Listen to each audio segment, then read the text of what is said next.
گزارش یہ ہے کہ مسلم لیگ نون کی حکومت نے، مسلم لیگ نون کی وزارت نے پوری تندہی کے ساتھ کام کیا، صنعتی کارکنوں اپنے دیانتدار افسروں کے ساتھ مل کر، اور ریلوے کے تن مردہ میں ایک نئی روح پھونکی۔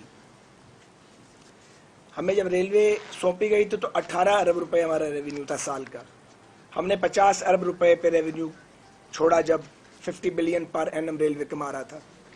پنکچویلٹی امپروو کی، پورے ملک میں اپنی لینڈز کو ڈیجیٹائز کروایا، ای ٹکٹنگ کا انیشیٹو تھا، تمام واجبات، اربوں روپے کے واجبات کلیئر کیے اپنے مزدوروں کے، 13 نئے ریلوے اسٹیشن بنائے۔ ہم نے ریلوے کے اندر تقریباً 200 لیول کراسنگ جو تھے وہ صوبائی حکومتوں کی مدد سے ان کو فنڈز ارینج کر کے ان کو وہاں پہ لیول کراسنگ لگائے، سگنلز لگائے، اور بالکل ایک نئی ڈرائیو نظر آتی تھی۔ جو فوج کی سپلائی ہے اس کو 4 ٹائم ہم نے امپروو کیا۔ اسی طرح ہم نئے لوکوموٹیو لے کے آئے، چائنیز بھی اور امریکن بھی، اور جو ساہیوال کا کول فائرڈ پاور پلانٹ ہے اس کے لیے ایک انپریسیڈنٹڈ کول سپلائی آپریشن شروع کیا جو پاکستان کی 72 سالہ تاریخ میں پہلی بار تھا۔ اور اسی طرح ہم نے کراچی لاہور لائن جو ڈبل لائن ہے وہ نامکمل تھی، اس کو مکمل کیا۔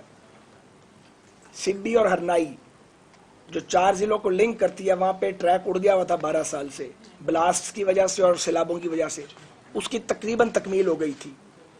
لیکن آپ یہ دیکھیے 20 دن کا آئل سٹاک تھا ہمارے پاس۔ آج جو صاحب سب سے زیادہ دعوے کرتے ہیں اور جنہیں صرف اپنا سبجیکٹ نہیں پتا، باقی ہر بات کا پتا ہے، 2 دن کا آئل سٹاک رہ گیا۔ ریلوے کا خسارہ تقریباً جب ہم چھوڑ گئے تھے اس سے 13-14 ارب اوپر چلا گیا۔ انکم کم ہو چکی ہے، ٹرینیں غلیظ ہیں، وائی فائی کا نظام تباہ ہو گیا ہے، ای ٹکٹنگ ختم ہو گئی ہے تقریباً، اب کسی کو ٹھیکے میں دے رہے ہیں کیونکہ سب لوگوں کو نکال دیا۔ جو 13 ریلوے اسٹیشن بنائے تھے ان میں ریلوے نے لیز کرنے کے لیے، چونکہ جدید اسٹیشن ہے، وہاں کمرشل ایریاز رکھے تھے وہ خالی پڑے ہیں۔ رائل پام جو صاحب کا کلب تھا، ہم نے ایک لمبی ایفرٹ کر کے اس کو ریلیز کروایا۔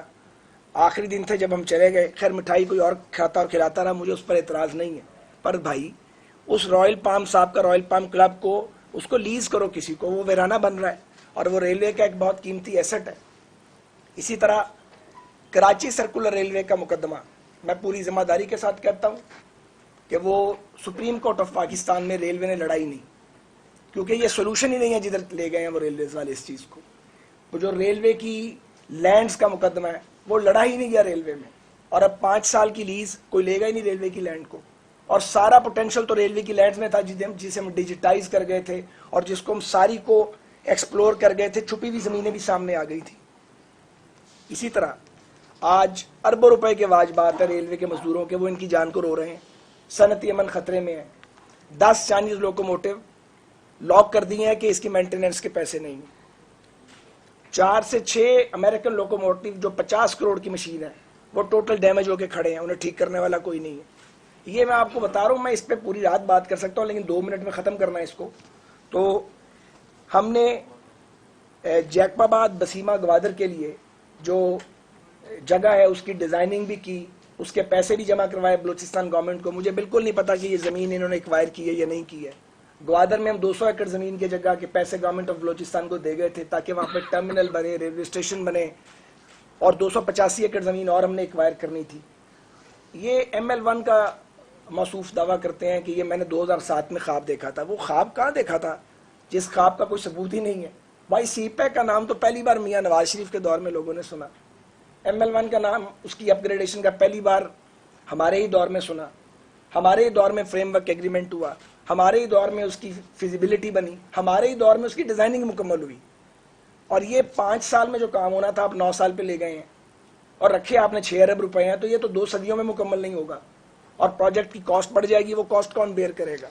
وہ جو اسپیشل یونٹ ہم نے تشکیل دیا تھا اشفاق خٹک صاحب کی لیڈرشپ میں، اس کو توڑ دیا۔ یعنی جہاں سے نظر آیا نا کہ کوئی آدمی ہمارے دور کا ہے، وہ کتنا بھی قابل اور لائق تھا، اس کو اڑا کے پرے مار دیا۔ نتیجہ یہ ہے کہ آج ریلوے ڈوب رہی ہے، سنک کر رہی ہے، اور اگر یہ حالات رہے اور 2-4 سال تو ریلوے کو واپس لانے کے لیے ٹریک پہ شاید کوئی فارمولا کارگر ثابت نہیں ہوگا۔ میں تو ذاتی طور پہ ریلوے کی نجکاری کا مخالف رہا ہوں، اور میری حکومت نے بھی ہماری مدد کی، اور ہم نے دیسی فارمولے سے اور دیسی ٹوٹکے سے اس کو چلا کے نجکاری کے خطرے سے نکال لیا تھا۔ ہم پرائیویٹ پبلک پارٹنرشپ میں لے کے جا رہے تھے کہ ریگولیٹری باڈی کے طور پہ ریلوے گورنمنٹ کے پاس رہے، مگر موجودہ حکومت نے تو ستیہ ناش کر کے رکھ دی ہے۔ یہ تو چند باتیں ہیں جی ریلوے کے بارے میں۔ میں آپ کو یہ بھی گزارش کرنا چاہ رہا ہوں، اب سندھی ارنائی پہ 300 کروڑ روپے تقریباً لگ چکے ہیں اور وہ ان کی جان کو رو رہا ہے وہ سیکشن۔ بھئی اس کو مکمل کرو، 90% کمپلیٹ ہو گیا ہے، وہاں ریلوے اسٹیشن بن گئے ہیں، وہاں ایف سی کے ساتھ ایک کانٹریکٹ اور سیکیورٹی کا اور ٹرین کو چلا دو، لوگوں کی زندگیوں کو آسان کرو۔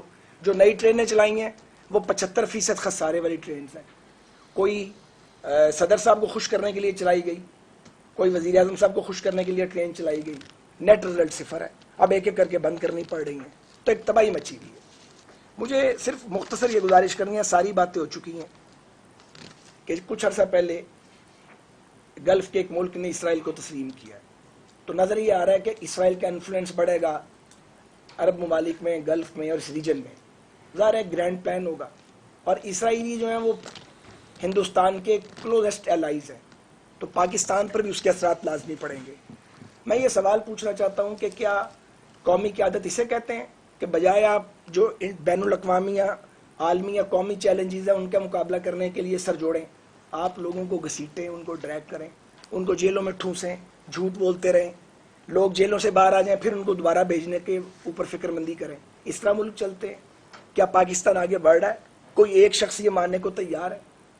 دنیا میں عالمی صف بندی بدل رہی ہے، پاکستان کے جو پالیسی میکرز ہیں ان کے پاس وقت ہی نہیں ہے، حکمرانوں کے پاس وقت ہی نہیں ہے کہ وہ کوئی پازیٹیو بات کریں۔ انہیں شریف خاندان کو ٹارگٹ کرنے سے فرصت ملتی ہے تو وہ پی ایم ایل این کو ٹارگٹ کرتے ہیں، اس سے فرصت ملتی ہے تو وہ اپوزیشن کی باقی پارٹیز کو ٹارگٹ کرتے ہیں۔ ایسے تو ملک نہیں چل سکتا۔ تو میں یہ ضرور کہنا چاہتا ہوں، پاکستان کے تمام جو درد دل رکھنے والے لوگ ہیں، جو سیاسی جماعتوں میں موجود ہیں، پاکستان کے اداروں میں موجود ہیں اور پالیسی میکنگ میں موجود ہیں، کہ اپنے دل پہ ہاتھ رکھ کر یہ سوچیں کہ ہم پاکستان کو کس سمت میں لے کے جا رہے ہیں، اور کیا ہم اپنے آنے والی نسلوں کو ایک مضبوط پاکستان دیں گے یا ایک منقسم تقسیم در تقسیم والا پاکستان، کہ ایک دوسرے کی شکل دیکھنے کے ہم روادار نہ ہوں، ایک دوسرے سے بات کرنے کے روادار نہ ہوں۔ تو یہ میں سمجھتا ہوں کہ عمران خان صاحب کی حکومت نے، جو ایک جمہوری حکومت نہیں ہے، پاکستان کو ایک ایسے کلچر سے روشناس کروا دیا ہے جس میں نفرت اور تلخی بڑھی ہے اور پاکستان پیچھے گیا۔ کہ اپنے دل پہ ہاتھ رکھ کر یہ سوچیں کہ ہم پاکستان کو کس سمت میں لے کے جا رہے ہیں، اور کیا ہم اپنے آنے والی نسلوں کو ایک مضبوط پاکستان دیں گے یا ایک منقسم تقسیم در تقسیم والا پاکستان، کہ ایک دوسرے کی شکل دیکھنے کے ہم روادار نہ ہوں، ایک دوسرے سے بات کرنے کے روادار نہ ہوں۔ تو یہ میں سمجھتا ہوں کہ عمران خان صاحب کی حکومت نے، جو ایک جمہوری حکومت نہیں ہے، پاکستان کو ایک ایسے کلچر سے روشناس کروا دیا ہے جس میں نفرت اور تلخی بڑھی ہے اور پاکستان پیچھے گیا۔